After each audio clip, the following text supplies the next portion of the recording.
on this computer. All right. We are live. So hello, Miss Brittany. How are you? I'm good, Shelby. How are you? I'm doing well. I'm so excited to have you on the show. First, I want to apologize because I'm really bad at checking the Champions account. Yeah. And when I was going back through to make notes and write down some questions, I realized that we've touched base like 6 times and I keep saying, yeah, let's do it.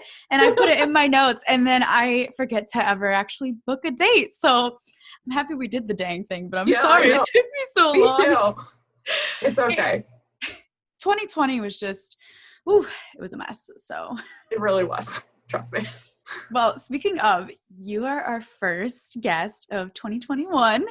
So that's a party. Congratulations. That's We awesome. are so excited to have you. So you are by yourself. I know that you have your amazing background, which when this gets uploaded on YouTube, people will be able to see. Be Brave with Barb has kind of become its own brand itself. But would you just go into a bit of your family history and where you're at with HD today? Sure. Yeah. So HD kind of came into our life pretty abruptly back in May of 2018, which I've learned now that a lot of people, it kind of abruptly comes into their life as well. So back in May of 2018, my parents were away on vacation with their friends. And we've noticed some things with my mom. My mom's the one that has HD, and noticed some things with my mom, whether it's movements in her head or, not able to get words out, and we were just kind of, oh, that's just Barb, that's just who she is. And then they were away with their friends, and my dad's friend finally was like, hey, is something wrong with Barb? Like, is something going on? So then my dad, my sister, and I kind of sat down and was like, all right, we really need to look into this, see what's really going on with her. And then that's when we went to her regular doctor and we talked about it. And that's when we kind of found out that HD was known in the family, but my mom was adopted back. Her real dad left when she was young, and that's who ended up having HD, but they kind of knew that grandpa had it. But again, there was no testing by then, so they just kind of assumed and didn't really know otherwise. So when this all started coming up and we went to the doctor, we ended up going to the neurologist, and he obviously recommended that we go down to the city and talk to the genetic counselor. And we're in New York, so we have the genetic counselors are the big place right down in the city here, Columbia Presbyterian. And when we went down there and talked to them is when, it kind of started getting real. And obviously before we went, they were like, well, you really need to try to figure out your family history. And we're like, okay, well, we don't really have contact with any single person on that side of the family because he disappeared, the dad disappeared, everything. So when we ended up contacting and getting in contact with that side of the family back in, it was right at the end of May of 2018, and realized that they lived very close to my aunts and uncles down in Pennsylvania, where my mom was from, and they ended up having a phone conversation with one of my mom's uncles, so her dad's brother, and we found out all sorts of information about HD and how much was actually in the family. And my mom's dad, there was 6 family members or 6 siblings, 4 out of 6 and ended up having HD. Oh my goodness. Unfortunately, all 4 of them are passed away now, and several of their children all have it as well. But after we kind of heard the family history, we kind of knew before even going to the genetic counselor, likely this is what my mom had. So that all, she was finally officially diagnosed July 12th of 2018. So it's been a whirlwind. Crazy that if you think about it, it's 2021 now. So it'll be her 3-year diagnosis anniversary pretty soon. Yeah. Mine was May of 2017, so not too far off. And I was actually reflecting before we hopped on here that it is 2021 and it's almost my 4 year, and just how life changes so drastically and suddenly once HD comes into the picture. Yes. And I relate to a lot of what you were saying, because for us, there wasn't, it was like an elephant in the room that none of us were aware of at, I wasn't even born yet when it was the elephant in the room. We Right. didn't know the genetics. I don't even think that there was a test at that point. And so obviously everyone just went about their lives, their marriages, their pregnancies. And it wasn't until there started to be signs that we started to take it into consideration. But it changes your life all at once, for better or for worse. And for anyone listening, I don't know if there's someone listening who doesn't know what HD is, but I know we do have a very wide audience. So I just want to make sure it is a really devastating neurological genetic disease, which is similar to having ALS, Parkinson's, and Alzheimer's. And ultimately, your brain cells are deteriorating over time. So things like cognitive and physical function become really difficult as it progresses.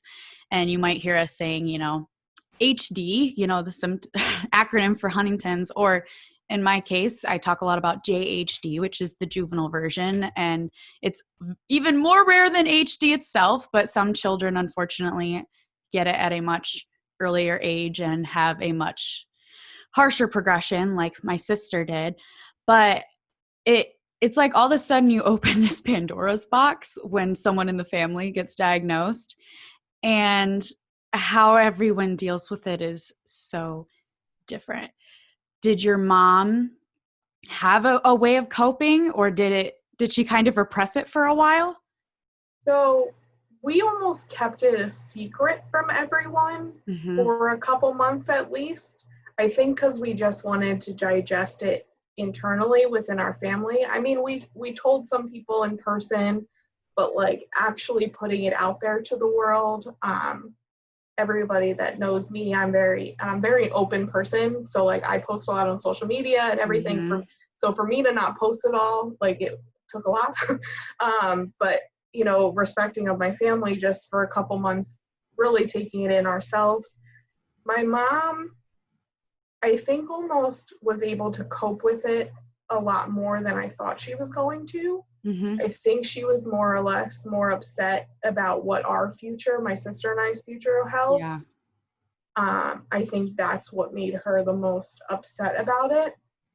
And she went to therapy and talked it out, and which was very important at the time. And but she kind of accepted it. She kept going. My mom's always been a kind of go with the flow type of person, so I think this was just something like that. But I think it almost affected myself, my sister, and my dad a little bit differently because we are planners. We have everything planned out. I'm the same way. Yeah. So it's like I have a planner for everything. Yes. Yeah, exactly. So like we are super planners. So it's like we were just handed a disease that we have zero clue what's going to happen, because there's no rhyme or reason. There's no way of knowing when things are going to get worse or not, or if my sister and I have it, or any, like there were so many questions, and we were like, but this is not how we run our life. We needed something. So I think we got hit worse than my mom. I absolutely agree with that. Like I said, everyone takes it so differently. And I find it interesting that you said your mom just accepted it, and, her attitude has been very positive. And I feel like I've tried to acknowledge my diagnosis in the same way. Granted, I have been very open about the fact that from the moment I got the results, the room spun around and then went blank. And those 6 months, I didn't cry. I repressed everything. I don't really remember anything until I finally cried and then said, okay, now that I've grieved for 6 months, what am I going to do to, overcome this as much as possible? So it sounds like your mom has the same kind of mindset. And for those of us who get a diagnosis, a positive one, I think that there's some kind of, hope or purpose that comes with, okay, I have this for a reason. This is what I'm going to do. But for everyone else, because before I got my diagnosis and I was at risk, I had to go through my grandfather's diagnosis, my father's diagnosis, and then my, at the time, 11-year-old sister's diagnosis. And all of them were symptomatic. So at that point, I felt exactly what you were saying. I felt more upset for the fact that they were sick and I couldn't do anything about it. And then also, not even just me being at risk, but I had 2 other siblings who were biologically still at risk because I come from a blended family. So I have half, step, and full, but I have 2 that are still at risk. And immediately my head went to them rather than myself. Right. And I think that that's the hardest thing is when you're a family unit, you just want to conquer everything and take everyone's hurts and fears away. And HD doesn't allow you to plan. Oh, What's been the thing that's kept your family together through all this and just kept you guys strong? I think what has been so helpful is that we've always been extremely close. So we've done family vacations every summer. My parents, have been very fortunate. They started a business 35 years ago. So they were able to build their business. They were able to travel, take us travel. My dad had a goal before we graduated high school to get us to all 50 states. And we did. My goodness. So I love that. Yeah. So like all of that, I think this was just another thing. Well, we're a family. We're just going to tackle it. And being really open, we talk about everything. We've always talked about everything. And I think that was the most important part of it. And just talking about it, seeing what we're going to do about it, plan what we can plan out of it, whether it's, my dad's thought process was, well, mom's not going to be able to travel as much in the future. So where can I get her now while she can travel? Yeah. So that was kind of where we kind of went with it and be like, okay, well, we can't plan on when things are going to happen, but we can plan stuff to do to get her to do things before she can. So that's kind of where we're at. That's awesome. So on a side note, how old were you when you finally had been to every single state? It was the summer before 9th grade. So that is so cool. I want to do that with my kids. I don't have them yet, but yeah, you should. I'm telling you, it was the best experience. And it was in a motorhome. We took a month off in like the middle of the summer, and we would go for 30, 40 days in a motorhome, like all together. Oh yeah, it was awesome. And how many of you are there in your immediate family? So it's just my mom and dad and me and my sister. Okay.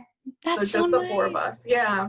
So we have always done that. We love to travel and go places and see things. And my dad was never like a person that we would just go to like the big things. We would also go to like all the national parks and find local places to eat and, find what the locals will do. So, really get us into the culture of wherever we are. So that was really fun. I want to travel more. I couldn't tell you how many states I've been to, but it hasn't been 50. But I did go to California when my uncle was still living there, and he took me to the only place I got to go to that was a chain restaurant was a Taco Bell because it was on the beach where they do surf lessons. So you would walk up, there were people walking up in between surfing, and they'd order, and you could sit on the beach and eat your Taco Bell. It was the coolest place ever. But other than that, he said, while you're here, you will not eat anything that isn't a one-of-a-kind restaurant or drink. And I really appreciated that because, like you said, you have to get yourself immersed into a different culture, and it makes you have such an appreciation for life when you get to travel. Yeah. And so, oh my gosh, that makes me so happy. Yeah. So, but I think that's truly what has gotten us through it, and just being close and, having my sister and I are super close. So having that other person to talk to about it and cry with and just kind of be like, this really sucks and we need to, but we have to keep moving. Like that was really all we could do. That's so, okay. Are you the older or the younger sister? The younger. Younger. Okay. So how old is your sister? So my sister is 32. Okay. I have, like I said, I have multiple siblings, but my biological sister and I, so she's at risk and she's 4 years younger than me and I'm almost 24. So she's going to be 20 soon, which is crazy. Oh my But God. we have the exact same type of relationship. I mean, we were the first two siblings to grow up together because she's my first sister. And so we've been through everything together, and HD being obviously one of the biggest things. But I mean, it's so nice to have a rock or just one solid person, even if it's only one person in your family or someone that's not blood, but maybe just a friend that feels like blood or someone in your life. Because one of the saddest things I have heard from a lot of people who are dealing with HD in any regard as a caregiver, at risk, gene positive, a loved one, a friend, when they are watching someone else go through it and they don't have a healthy way of coping with it, Mm-hmm. it's not something you're meant to process by yourself at all. It's truly a family disease, and obviously we call it a family disease because the genetics behind it make it so that it affects everyone. You're going to be gene positive or gene negative if you're at risk. Right. But in another sense, it's a family disease because it affects everyone so hard. And I mean, when we were going through a year ago, my sister with JHD being put on a hospice and then losing her, that I do not think I would have like mentally or just physically gotten through that if I didn't have all of my family. Right. And even now, still trying to grieve with it, because I always tell people no matter where you're at with HD, there's grieving. So even if you haven't actually lost that person yet, it's knowing that you're losing time, you're losing the traveling, like you said, or you're losing those moments and memories that you once had. I mean, with my dad growing up, way back when I was little, I would consider him like my best friend. And then when he started getting symptomatic and he had behavioral issues, I got to the point where I despised him. And I was like, how do you go from being this and I have all these memories with you and now we're here? And, so it's a family disease because it affects every person in the family. Every person is impacted by someone's diagnosis. Right. And it's hard because it's almost like our immediate family is living it every day. We're Mhm. with my mom all the time, or, especially my dad who's living there, or if my dad's away, because he does still travel, which he deserves to travel and do what he wants to do too. We all have to continue living. So whether I'm staying with my mom at her house, like while he's gone, or any of those little things, it's like we are so together all the time, and it's almost a little difficult for extended family members that only see her part-time to really know what's going on, or see it all the time, because mom has good days and mom has bad days, and people don't realize that those things happen as well, where there's that roller coaster of you know 1 minute she's super happy and loving life, and the next she's cursing and is angry about something. So Yeah. it's hard, and we've learned to kind of talk it out with her and be like, hey, what are we angry about? Like, Mm-hmm. what's going on? Or no, it's really not that big a deal. Like, that's not what we meant to say. Like, Yep. or you took it the wrong way. Like, there's all these little things that you just have to learn how to communicate and talk to her. And that was a whole different learning curve that we all kind of got thrown into too. So the whole, Mhm. it being a full family disease is so, Yeah. so like, it's all of us. Oh my goodness. Yeah, and it's so important because I think one thing that sometimes comes with having HD and watching someone progress is I think sometimes they stop feeling human because of their symptoms. And my sister, when she got to the point where she could no longer walk or talk or even eat on her own, it was easy to think that, maybe she mentally wasn't there as much or that we couldn't have a conversation with her. But I think it's so important to emphasize that no matter what stage they're at, they still want to be treated like a human. They still want some sort of normalcy. So we developed like ways of, we didn't know sign language, but we would have like our own way of communicating with Oh, my sister, like thumbs up, thumbs down, thumbs in the middle, or like facial expressions. And so even till the moment where, we lost her, she could still give us emotions, give us feelings, and like express things to us, even though she was literally at the point where she couldn't do anything else. Right. And it's so hard to explain that, but I think it's so important that with anyone who has HD to just be patient with them, treat them with the same love and respect that you would have given them at any other stage in their life, or even maybe prior to knowing about HD. If that's possible, some people have never not known about it, but I know in our case, you know, the time before they had HD, just remembering that that person is still in there. They're just trapped by this unfortunate disease that doesn't have a cure yet, but you know, I pray literally every day before I go to bed that Yeah. something comes, whether it's a cure or even a treatment for the time being. I mean, there's so many trials going on, and that sometimes people are like, how do you stay positive? And I hate to say like positive because like you said, it's a grieving process. And Right. there are days where I wake up and I'm like, wow, I mean, every day I feel blessed, but there's some days where I wake up and I go, you know what? I'm going to do this, this, and this today. I'm just grateful for another day. Then there's some days where I wake up and I go, oh my goodness, you know, am I going to be able to have kids? And am I going to get sick? Am I going to, you know, so it's just this constant back and forth, but just understanding that it's a process and it's okay to process those emotions day by day, because you're not supposed to process it in like a day or a week or a month. I mean, years and years, you're still processing. Yeah, I was like, I don't even think you're ever fully able to process, because No. every day something else comes up and you're like, well, that's new. Okay, we Yeah. were dealing with this yesterday.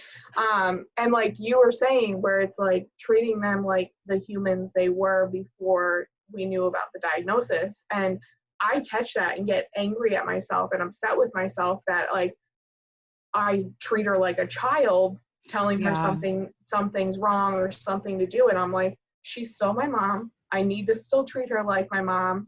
And like, so I get angry at myself and get upset and everything about it. And I end up apologizing all the time because I'm like, didn't mean to do that. I'm sorry. Yeah. Or I thought you didn't realize that that was wrong, or, you know, something, just trying to keeping the line of communication open, I think is the biggest thing, and keeping it more on a positive level instead of this angry or negative, like you're doing something wrong. Like, Right. hey, maybe let's see if we can do it this way. Maybe that's better. And kind of talking through it that way. I think that's where I get upset with myself. Yeah. And I struggle with that because I've even like, so I go to therapy once a week. I did twice a week for 6 months this year because I felt like I needed to really hone in on what's going on. And I feel like I'm finally, again, it's a work in progress and will forever be a work in progress, but I feel like I'm finally getting to a point where I feel better about a lot of things. So this is a lot of what I talk to my therapist about, is like, do you fight the small things? Do you just let the little things go? Do you, you know, the obsessive things like her really wanting only Purell and no other hand sanitizer during a national pandemic, like Yeah. those little things where It they happens. where they get very fixated on certain things, and you're like only Charmin Ultra Strong toilet paper, which you couldn't get. So like these, like I'm laughing because I'm like, I can relate to that. yeah, where it's like, it's just these things, and you're like, do you fight it? Like, Yeah. she only wants one type of nightlight for her house. Like, it's the like little things, like, just don't fight it. Just let it happen. Do what you can. But yeah, that's really where I've tried to focus so much on the last few months, is like, she's still my mom. Let's just keep it going. And she's still in there because she still comes out with her funny comments and all of these things. She's still there. Yeah. It's just different. Just learning the new. Absolutely. And understanding that you're not always going to be in control of what the new is. That's really hard to let go of, because I'm a perfectionist. I have never been diagnosed with like OCD or anything, but there are some days where I'm kind of convinced that I could be. So letting go of the unknown is really, really hard. Yeah. And I think that it's so important that you shared that you are in therapy, because I I have not been. I'm well overdue. It's been about a year. Right when my sister got put on hospice, I started going back. But I've been seeing the same therapist on and off since I was 5. I'm about to be 24. So it's been it's been 19 years, and it started with my parents when they were getting divorced. My dad, who has HD, but my mom didn't know at the time, and then my mom. And my mom always emphasized, even like well before HD, that she wanted my mental health to always be important to us.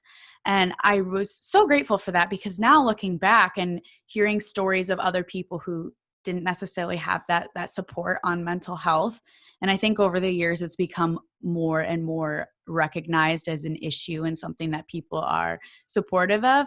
But I don't know where I would be without my therapist. And it's not even about going in and solving an issue. It's just about venting about something and letting it go from your mind and your body, and having someone else on the other end go, I see you, I hear you, I acknowledge what you're feeling, and then saying, it's okay, or that's normal.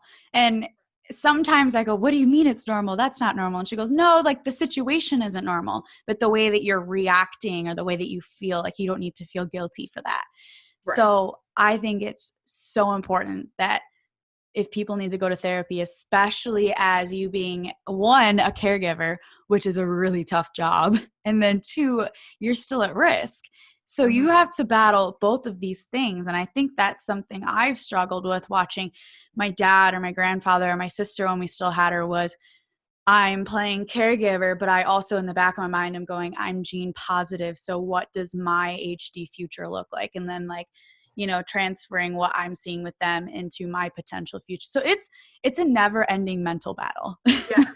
Well, it's a constant circle in your brain. Like you're just on this merry-go-round and you're like, this is not stopping. So you either need to figure out how to balance on this merry-go-round or you're going to go flying. So like, that's where I kind of started, like with my therapy. I've been to a ton of therapists. So like, you being at the same one for 19 years, that's awesome. It's very rare. Very rare, because it's so hard to find someone you click with and that understands you. It's like a relationship. Yes, it is. It is. It's so true. It really is. I know. I had one 2 years ago that was kind of enabling, almost enabling my anger and everything, instead of trying to like take me down a notch and kind of to think about why I was so angry. Yeah. And then the one I started with last March, it was right in the beginning of the pandemic in New York. Everything shut down. Oh gosh, yeah. So I never even met her in person. It's all on Zoom.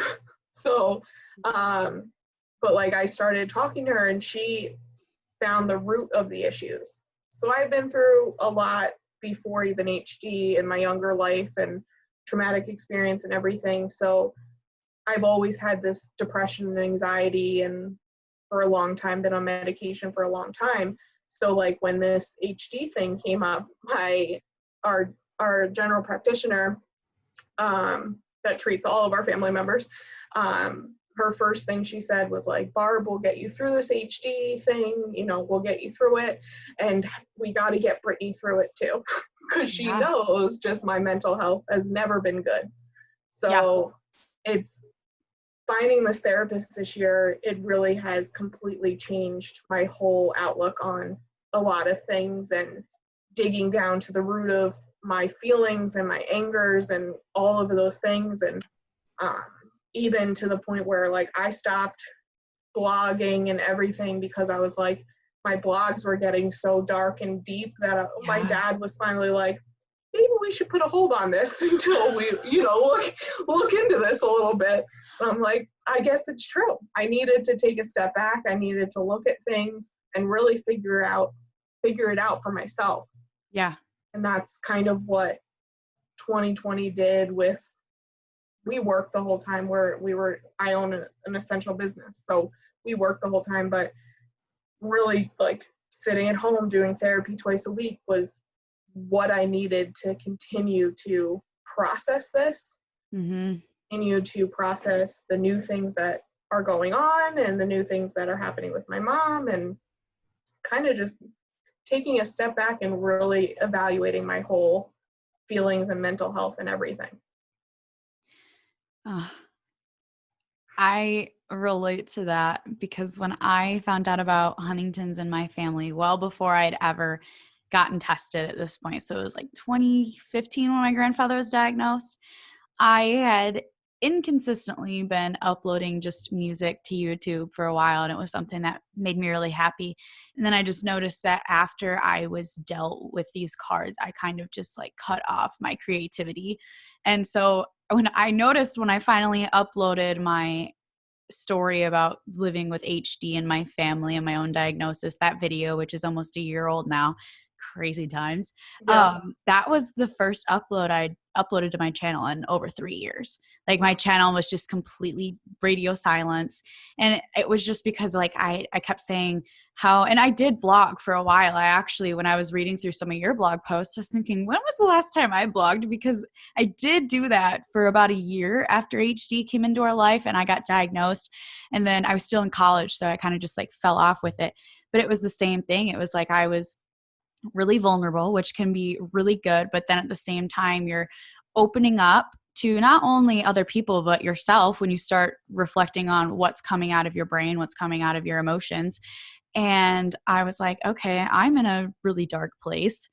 And everything that I put out might be raw and authentic, but it's definitely something I need to work on. Yeah. So I kind of took those few years and after I was blogging and I stopped doing that and then I didn't do YouTube for a few years, I did a lot of just like self-reflection, growing in my faith, going to therapy as much as I could. And I think as crazy as it is, I try to find silver linings because obviously if I could bring back my sister, I would do it in a heartbeat. But because I don't have that option, because HD is in my life, because it's in our life, I try to think, well, what are some things that wouldn't have happened without HD? And I had like other childhood trauma that was slightly connected to HD, other things going on with my mental health.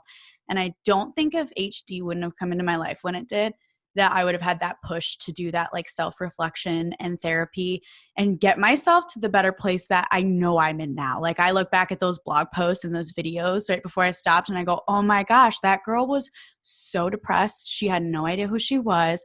She was relying on other people to make her happy and feel fulfilled. And you will never be able to fill your cup up with other people like if you're not be able to fill it up yourself. And it sounds so cliche, but until I went through that, you have to hit rock bottom to like understand those cliches and come out of it.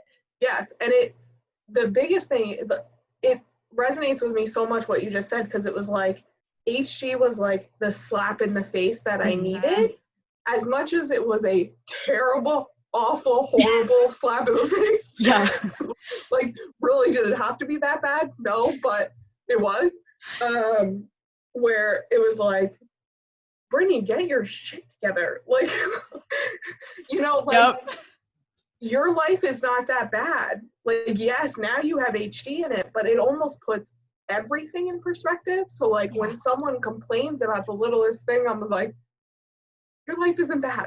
Like, just accept it. And, you know, I've let things go. I don't let things bother me as much. It's almost like, we have HD in our family now and my mom has it, and bring it on. Like, any little thing, well, it's another thing to the pile. Like, right. You almost just like, you were handed in my opinion, one of the worst diseases in the entire world, and now anything else that's given to you or handed to you or hit with you, you know, you just deal with it. That's all you can do. Oh my gosh. I agree so much. I do still struggle a little bit with I'm a natural born people pleaser. I have been my whole life prior to HD. Oh, am I? I don't know what it is, but I have noticed exactly what you said. There are things now that I just brush off. And I always remind myself, for better or for worse, my worst critic is me. And so sometimes when I'm getting hard on myself or I'm depressed about certain things in the day, and I just want to preface, it's okay to be depressed or to be emotional. But sometimes when there's just little things that I'm letting like ruin my entire day, my day that God gave me that I don't know if I'm going to get another one. And I'm like, oh my goodness, I'm letting like that coworker or that like I don't know, random person on Facebook who put a mean comment up for no reason. Like I'm letting them ruin my perfectly fine day that could be amazing if I just change my mindset. Like, so you just start to let those things roll off. And like you said, you just kind of got to get it together because it just, it's crazy. I people who are outside of the HD community, when I tell them, you know, the biggest blessing HD has given me is that I have a new appreciation for life. And I had a bad habit of holding on to things and people that were no longer serving me, that were toxic. And all of a sudden I went, you know what? I should have realized this way sooner. It shouldn't have taken a life-threatening disease to change my tune on this. But I now realize that I don't have the time, like not just like, you know, hypothetically, like literally I don't have the time or the energy. And also I don't have the stress levels anymore because I know that that can bring on HD is the outside, you know, stress and things like that. I don't want any of that to plague my healthy life. So if you don't have what's like my best intentions, I don't need you in my life. Like that's just kind of how where I'm at. And so when I look at my circle, which I really, you know, I'm very blessed. I would say I have a decent circle, but it's not like when you're a kid and you want to have everyone be your friend. I'm like, you know what? I've got a handful of really close people that I know I can talk to at any given point in time.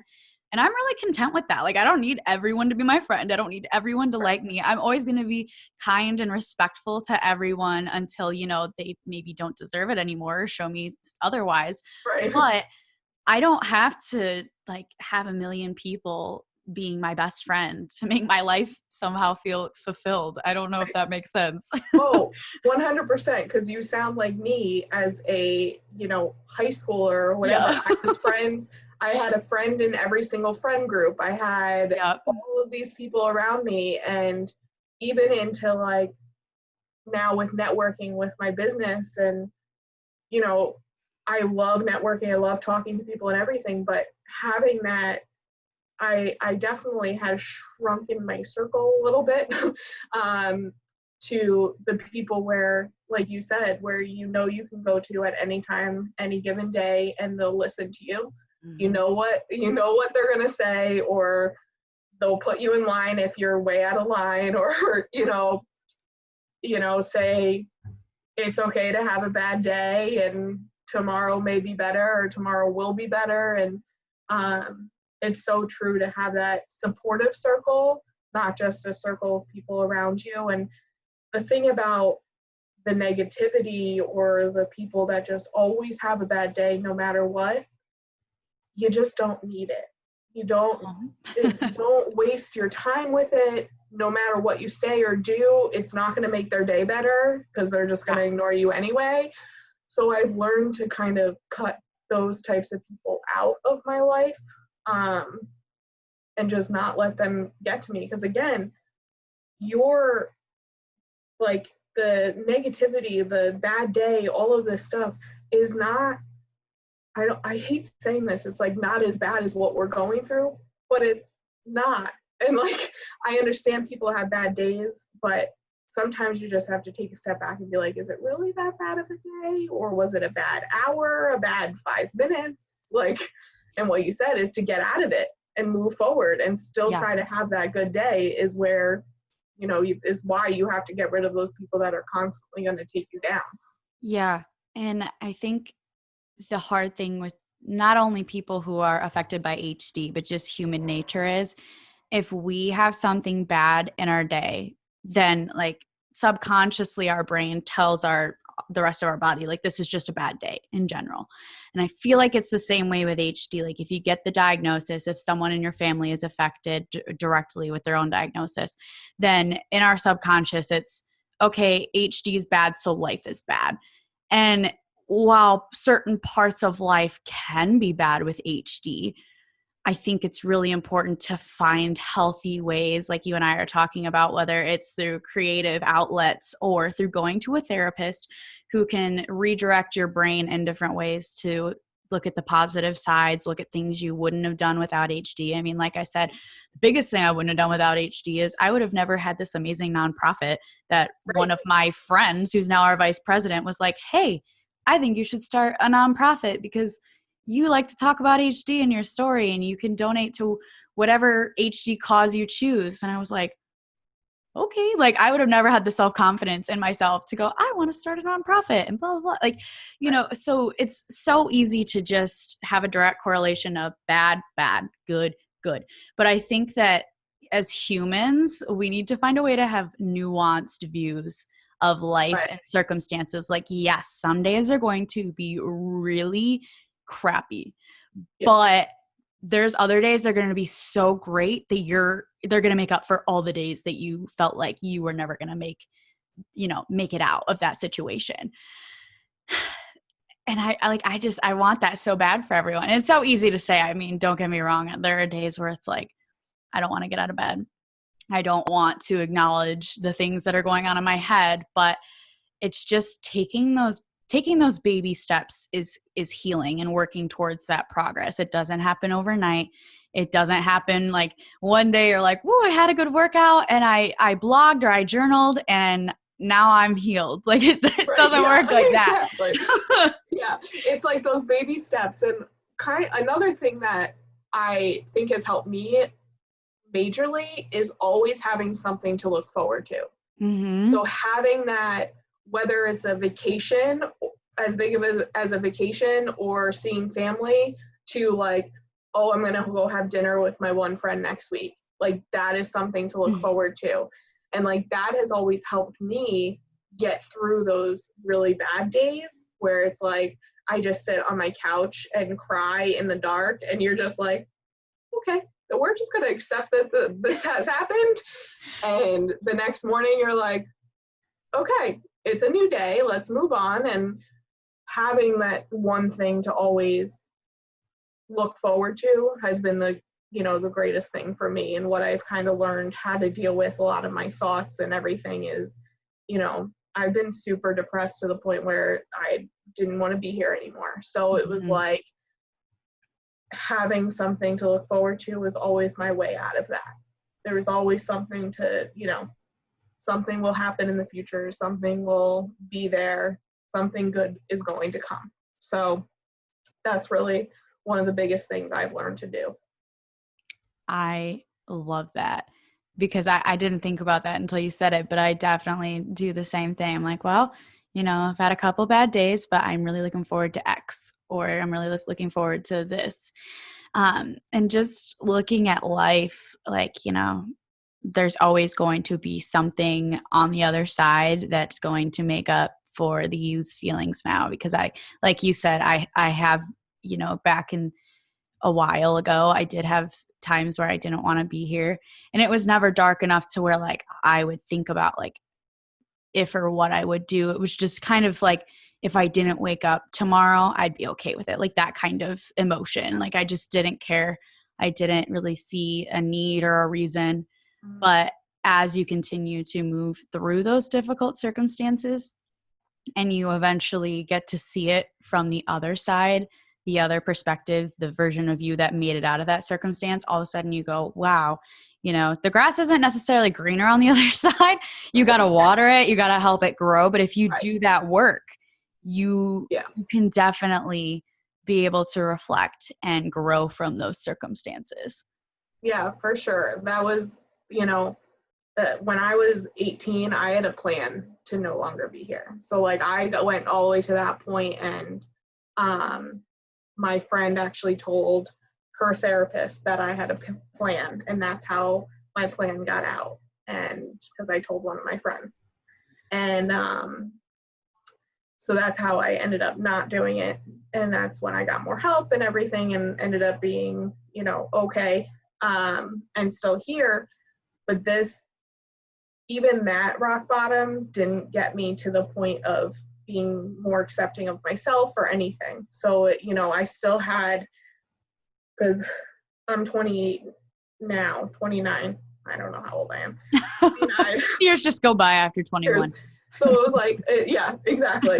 It was 11 years ago. And it wasn't until the HD diagnosis where it was like, no, this is it. Like, you better change now, because if I end up having HD or have to take care of my mom towards the end, and or my sister who may have it, like all of these things start going through your head, and you're like, you want to live now. This is your time to live and really enjoy your life, do things you want to do. Like, so we got the diagnosis in July of 2018. In September, I went to Dublin with one of my friends for 4 days to go see Shania Twain. Oh Like, my goodness. Yeah. So I love Shania. That's such a cool trip. So it was like to the point where that might have been a little aggressive to just kind of go and do, but we did it. And I say if you can, do it. yes. Don't max out your credit card, but I mean, like, right. if you have the resources, do it. You can, yes. So, that's kind of where it was like, all of a sudden I was like, I have to live. Let's just live and keep going. And, and that's really the silver lining of HE that came into my personal life, and how I kind of took it and ran with it. So that's how I coped partially with my own diagnosis. Like, a couple days after, all of a sudden I went, and I'm still working on it, but I said, I really want to live my life more in the moment, because like you and I were talking about at the beginning, we're planners. That's hard for us to do, to just like up and go somewhere. I mean, even if it's somewhere really fun, I'm like, oh my goodness, I don't have this planned out. Like I have to clean, or I have to do blah, blah, like, and right after I got diagnosed, it's almost like we had this telepathy, my mom and I, because I was sitting on the couch and I said, I just kind of want to live life more in the moment. And I had been thinking of what I'm about to say, but my mom looked at me and she's like, well, what do you want to do? Like go get a tattoo or something? And I had been wanting a tattoo for years, but I'm terrified of needles. I still don't like them. I like tattoos. I just don't like the process of getting them. And I didn't know how my mom would react, because like I'm faith-based, but I'm not like traditional in my faith, where it's like you can't have any tattoos or blah blah. And my mom was raised a little bit more strict than I was, but I still was, so I didn't know how she would approach it. And it was so funny because she's like, okay. And then she looked at me and she goes, I'd kind of like a tattoo. Like neither one of us had ever had a tattoo. So we just went to a tattoo shop that one of her coworkers had recommended, because he's all tatted up. And she went first because I was terrified. And she just got a tiny little thing on her, like the side of her foot. But my very first tattoo, I don't recommend this, by the way, if anyone's listening and thinking about where to get their first one. I got it on the side of it was on my rib. Oh no. And oh my gosh, I still can feel how painful it was. Like it was excruciating. But once they start, they can't stop. So I grew so much in my faith, and I could do a whole like separate hour-long podcast on faith in itself, because I didn't grow up like going to church every weekend. I really didn't have a church to call home. I'm still trying to find a church right now. But I believe like you can grow with God on your own time, on your own ways. And for me, that's being creative, listening to music, doing things where like I just feel so spiritual and fulfilled. So I felt that grow throughout my HD journey and my diagnosis, because I kept having what I call gut feelings, which now I know were just God trying to give me hints. And so I got part of a scripture. It's Philippians 3:6. Oh, I should know which one. It's on my body. I know what it says. I think it's 3:16. Anyway, it's I can do all things through Christ who strengthens me. But I got it condensed to just God who strengthens me, because I was like, okay, I want a reminder every time I look in the mirror that like God's got me. He's right here. Right. And so I got it. And that was one of the most in the moment things I've ever done. And I was not a rebellious kid. I was the straight A, like goody two shoes, wouldn't sneak out at night. Like I was always home on time. I was that kid. And it's so funny because my boyfriend was the total opposite. He's like, you're such a nerd. Blah. But like, so for me, that was the most in the moment thing I have ever done. And like, I don't regret it. I think that was how I had to cope in that moment. Yeah. So I love the whole Shania Twain thing. Like that would have been something I would have done. Yeah. It was just like, we were sitting at dinner in August, so not too long after, and we were just sitting there, and she was like, I really want to get you a gift for your birthday. Like we didn't get to do anything. And I was like, yeah. And I was like, well, your birthday's in September. Like, what should we do? And she's like, I don't know. Let's see, like, where Shania Twain's playing. And, like, we went to a Tim McGraw-Faith Hill concert the year before, down in the city in New York.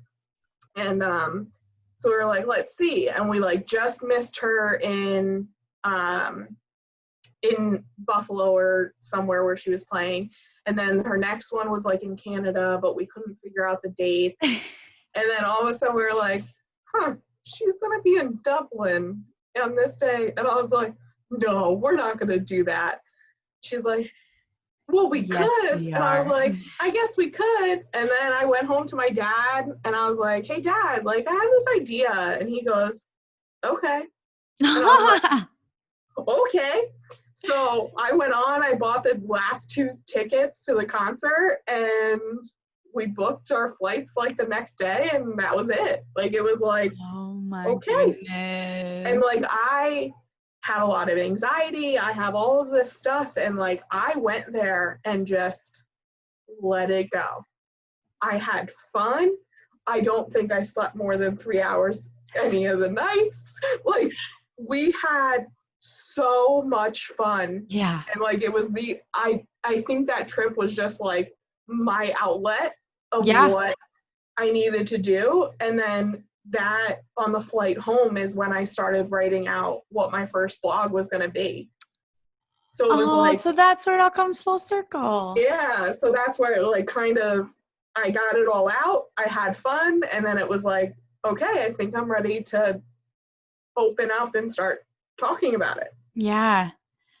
Oh my gosh. I love that. I truly feel like it's those moments where like you're supposed to be doing something in a certain time or place for a reason, and it connects the dots.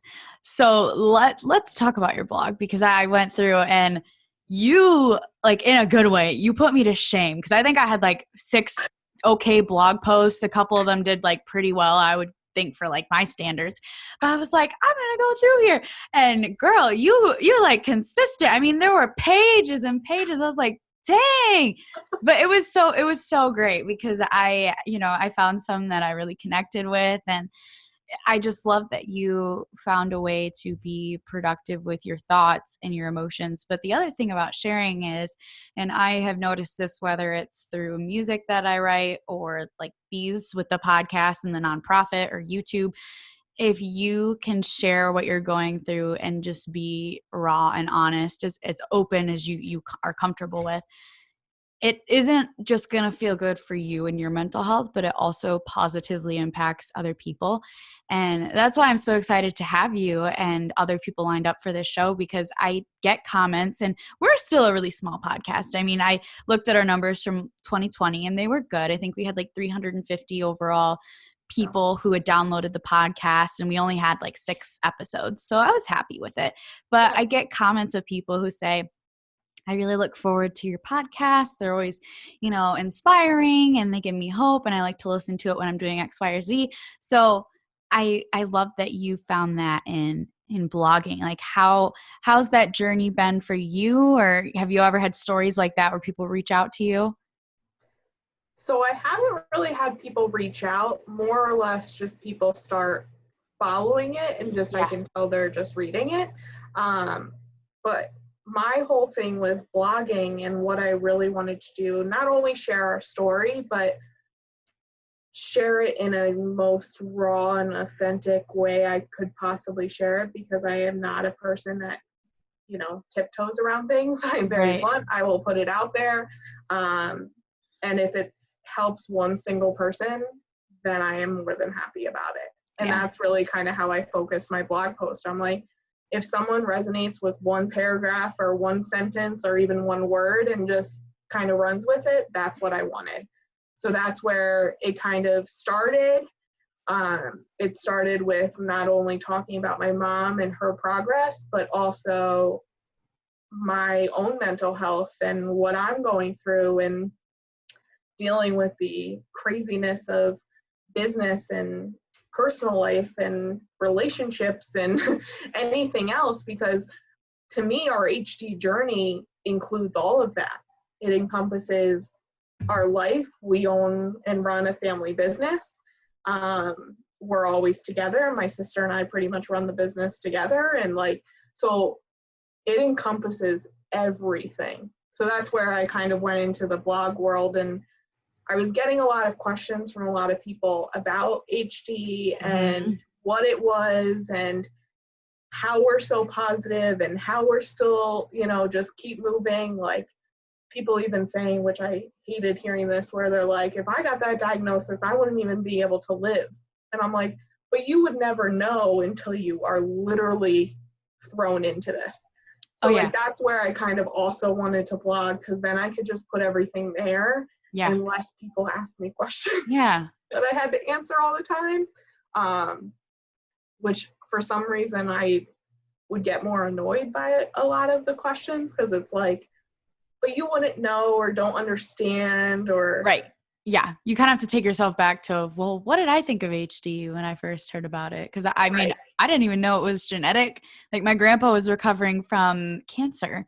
So I thought, it sounds terrible, but I thought it was just maybe like an older person's disease that maybe came after having I had no idea what it was. Right. And I think that that's an incredible way to give people information and educate them on a situation, because I don't know about you, but I know I've said this many times on this podcast with people I've talked with. After someone gets diagnosed or you get your own diagnosis and you're, you know, doing what we all do, you go on the good old internet and you Google all this stuff. The first thing that pops up is a WebMD, and it's these terrifying, horrific, like worst case scenario images. And it says HD is a terminally ill disease and there's no cure. Like there's nothing positive. There's nothing about this is what it's like mentally, physically. Here's how people live with it. Like here's how people are. It's just basically like you're going to die and it's terrible. And then you see people who are like, yeah. And so I saw this and I went, huh? Like there's just so much misinformation. And unfortunately, because it's a smaller disease, there's not a lot out there. So that's why when I finally decided to put my video up on YouTube, it was because when I went to look for one, when I got diagnosed, there were a couple, but most of them were just like clinical ones that were just brushing over the surface. And I went, you know, if I could redo this, I would want someone to have like my story as a resource to go to. Not that that's how everyone's going to experience it, but just so someone can go, oh, okay, I felt this way too, or I experienced that, or I didn't expect that. Not just WebMD saying HD's bad, good luck. Yeah, which basically is what it says. And that's right, because anybody that asked me, my dad is the cutest, and he will listen to this and probably hate me for telling this. So my dad, when my mom got diagnosed, obviously people didn't know what HD was, because most people don't unless you're in it. And people would ask him all the time, so what's Huntington's disease? And like, instead of him like trying to say it all the time, he typed out a little blurb and kept it in his wallet, so that when people would ask him, he would be able to take it out and read it, or give it to them to read it. And I'm like, you're the cutest man in the world, because he wanted to make sure that people were informed properly what it was. Yeah. And that, because again, we all Googled it and saw the same thing of what you just said, because it's like, really, that's what you want to show? Yeah. And it, you know, it's a lot of misinformation, and that's the same with the blog or your video, which is just absolutely perfect, and I've watched it multiple times. Oh my goodness. But like you cry, you go through it. I understand parts of it, and like it's just like I did the same thing you did, where you start searching for things. I was searching for support groups on Facebook, because I was like, all these other diseases and cancers and all these things have support groups. Right. There's got to be Huntington's disease ones, and it's like crickets. Like there's nothing. Like it's so hard to go through it, because you're like, where is anything? You can't find it. So I completely get your video, and like even after you posted that, I was like, there needs to be more of these. Like there really, really does. So I 100% agree with you. Yeah, no, thank you. That means so much. I said when I went to start that video and I left it in there and the video was already super long, so I didn't want to add more footage, but I contemplated adding in all the camera footage that I had collected over the 3 years that I had been waiting to, because I had been on news, like local news stations talking about it when we'd have fundraisers or other HD communities that I'm involved in. I wrote blog posts. Like I was very open about it everywhere, but when I had to sit down by myself and it actually like hit me and consume me, that's when I was like, oh my gosh, I can't, like by myself, I can't think, I can't talk. So I had so many videos on my camera of me sitting down and talking, and then I would just like get choked up, I'd get mad at myself, and I'd turn off the camera. So it took me 3 years to get to the point where I could sit down by myself and just be like, okay, here's what it is. And I think that that's something people have to take away is like, you know, you got to be kind with yourself. Yes, you want to be positive, you want to overcome it, but you got to be kind, because it's not something that you can take lightly at all. Not even a little bit. Yeah, you just kind of have to go with it and see what happens. And, you know, I've thought about doing my own type of video like that, because our story, I mean, every HD story is so different. So I think it's just helpful to constantly get everybody's story out there if they're willing to share it. And I've met people in my community that have HD in their family that I didn't even know were around, like people I've been friends with on Facebook through networking for years. Some people, one person finally opened up and messaged me and was like, I've been seeing your post. We, you know, lost my brother a few years ago, and we kind of tried to have HD be completely out of our life now because there was no one else that had HD. But if you want to go to lunch, we can. And, you know, and it was like, there's people out there. It's just, there's just so much of a negative that no one even wants to talk about it. And that's where it's very difficult to kind of get through that and talk about it and put it out there. And that's why when I started the blog and wanted to do it, I was like, it's got to get out there. People have to know what this disease is and really like get to know it and understand it.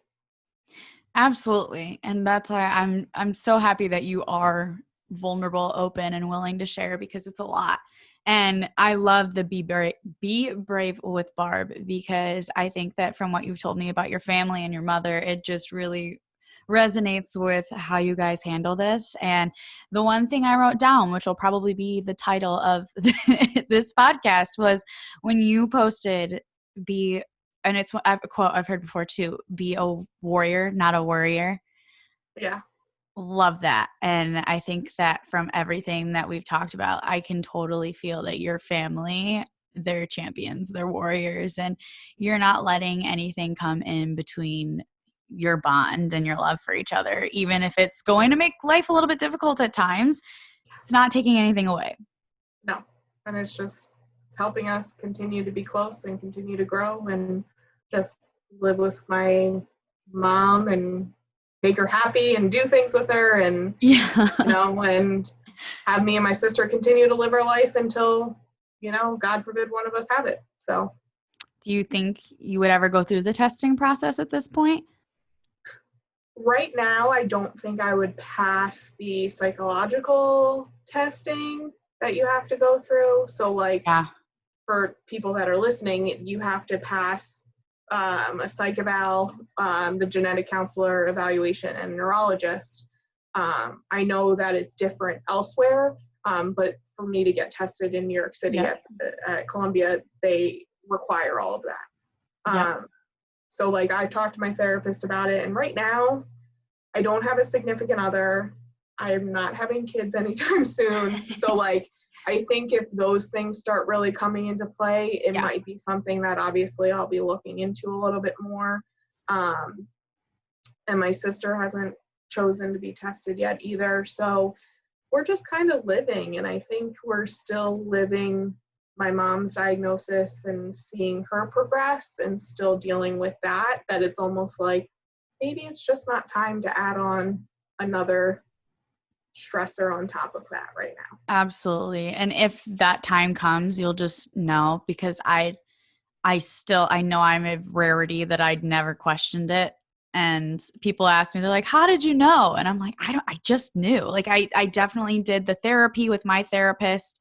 And then I did the same process as you. I know most people do go through that standardized, genetic counselor, the Mm-hmm. therapist, and the neurologist. The neurologist is fun. They make you feel like you're taking a sobriety test. Yes. Walk in a I, line, put your I've hands out. watched my mom do it, so I know. Yeah. It's a hoot. But there are people who unfortunately don't go through that. And even though when I was waiting to get the test result and I felt like, oh, this is a pain, I just want to go and do it. Looking back, I'm really happy I did go through those steps, because once you walk in that room, I mean, you can go through the whole process and say, you know what, right before they hand you the test, you could say, you know what, I decided this isn't good for me. I don't want to know. But the second they put that paper in front of you, like, they can't take it back. So I think it's really important, reflecting on it now, that if someone is considering getting tested, they do really talk to a therapist and go through that process. Because the therapist told me at one point, I finally looked at her, because I was, like I said earlier, I was not in a good place. This was like 3 or 4 years ago, and I'd stopped doing the YouTube and the blogs. And she asked me, she goes, are you sure you're in a good mental frame, because you're going through X, Y, and Z, and I just don't think you can add anything more on. And for like me and my brain, because everyone's brain and emotions are different, I was like, for me, not knowing is worse than knowing. And when is there ever going to be a better time? Like, there's always going to be something in my life where I don't want to know, but I know ultimately I want to, know. And so I decided to go through that process. But definitely, to anyone listening, you don't have to get tested if you don't want to. Don't let anyone pressure you to get tested, because I have heard stories of that, and that breaks my heart. Yeah. But make sure you talk to a therapist. Yes, talk to your friends and family, talk to people who've been tested, positive, negative, get their experience, but talk to a professional because Yes. they're going to get out those emotions that you might not know you're going to have when you get through the process. Yeah, and it's definitely an individual decision, and that was made very clear to us from the beginning, because in the beginning, my sister was all gung-ho, really wanted to get tested no matter what.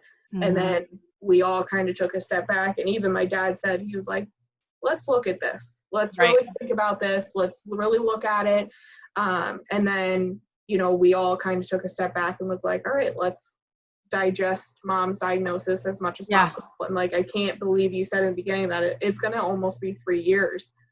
And it's like, how has this already been 3 years? And, you start thinking, and then you're like, I got to really still keep living. And like, it kind of gives you almost a boost to just, let's go. Let's just keep moving and keep the way you're living.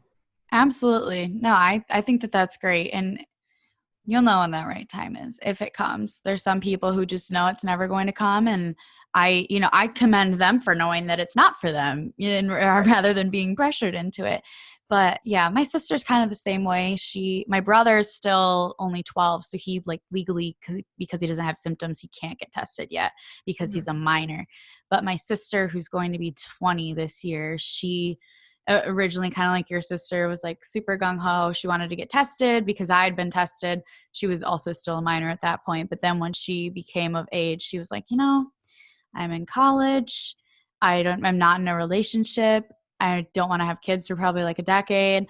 I just don't think mentally I'm in the right place to get tested right now. And she's pretty sure someday she will, but it's not now. And I was like, you know what? I respect you for knowing that that's not right for your mental health to get tested right now, because God, being a college student is already hard enough, and trying to figure out what the heck you're supposed to do with your adult life. She calls me and will say this or that. And I'm like, you know what? It's okay. Like, take it day by day. You're not supposed to have your life figured out. I mean, I think some of the best advice I hear from everyone who's older than me is, you never have it figured out. You just keep learning. And I'm only, going on 24, but I'm like, it's so funny because 16, I thought, by the time I'm 23, I'm going to graduate from college. I'm going to have a great job. I'm going to be married. I'm going to have kids. Like, you just think that by the time you hit adulthood, you're like, I'm going to have it all figured out. And no, that is not how adulthood works, because I'm still trying to figure it out. And I'll probably be trying to figure it out at 80, Right. And that's exactly what it is. You just kind of have to keep moving. And I'll be 30 this year, and I'm just like, yeah, I still don't have it figured out. I mean, Work-wise, business-wise, we're good and everything, but like personal-wise, I'm just kind of going with the flow, seeing what's happening, and just kind of living for myself. I bought a house this year, and Yes. I know, thank you. And that was a huge accomplishment for me, and now I have that, and there's never-ending projects as always, and it's just yep. We just yeah, got a home and it's like it's never yeah, ending. never ending. But it kind of keeps you busy and keeps you going, and that's really kind of how I'm living my life now, and I don't foresee that changing anytime soon because I'm pretty happy with what I'm doing right now. I'm so happy for you. I can tell that you are so passionate about just sharing your family's story and growing from everything that you've talked about over the past decade plus. It's incredible. So I thank you for being on here and being so vulnerable. But before I let you go, I always ask everyone before they go, and this is kind of open-ended, so I don't mean to put you on the spot, but what is, to someone listening right now, and that could be someone who's at risk, a caregiver, really anyone who is listening, what is one piece of advice you would give them that has gotten you through this whole crazy thing called life? Yeah. Don't sweat the small stuff. That is what I've learned to do through HD and after the diagnosis.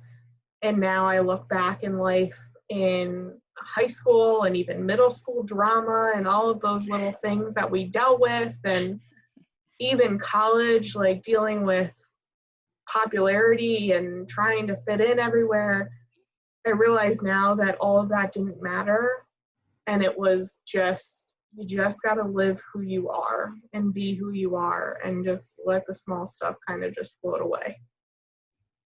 I love that. And I also love that no matter who is listening, even if they have no direct connection to HD, that's something anyone can take Yeah, away. definitely. Thank you so much. Everyone can find you at Be Brave with Barb _HD awareness. And then your website, which I copy and pasted, is ourjourneythroughhd.wordpress.com. And don't worry, for everyone listening, I will put that in the description so you can just go and click. Is there anything else you'd like to add? No, I think this was awesome. I really greatly appreciate you doing these podcasts and having me on. I think they're awesome. And I thoroughly enjoyed meeting you and being able to find more people in this HD community, because we're all in this together. And Yes, motto, family is everything. And that's, we are a absolutely. massive family. So I appreciate Amen. you so much.